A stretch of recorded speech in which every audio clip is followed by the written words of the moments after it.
ametuhubiria sisi tukamjua Mungu, tukaokoka, tukaanza kuimba. Unaimba na ujui hata nyimbo yako ile, unamuiga hata kama utaki.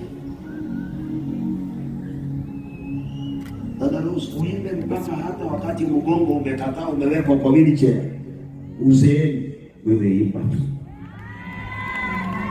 Uimbe hata kama unabaki peke yako, hata dunia ikikukataa. Kuna watu wanazaliwa wanasubiri hiyo roho yako itokee tena imbe.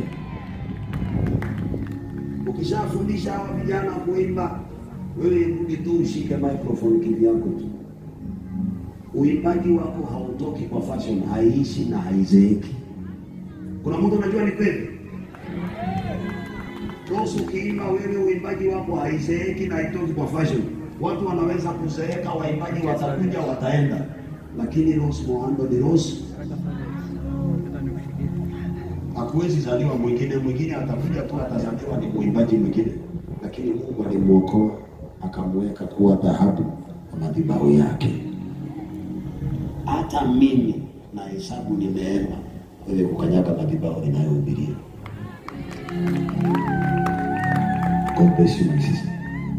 Nilikuomba kuabudu wimbo moja wa maabudu. Asante.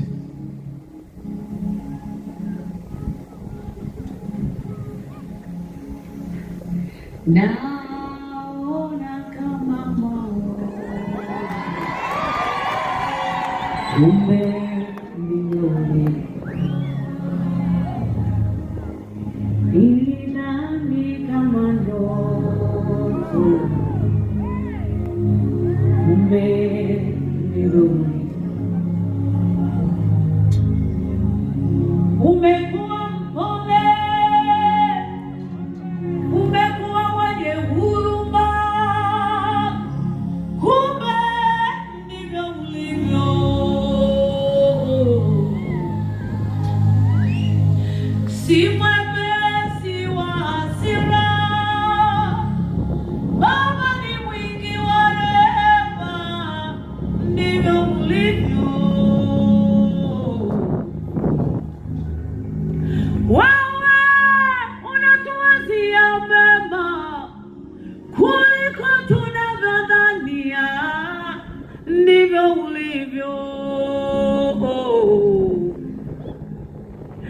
Mawazo yako hayafanani na mawazo ya wanadamu. Yesu, ndivyo ulivyo.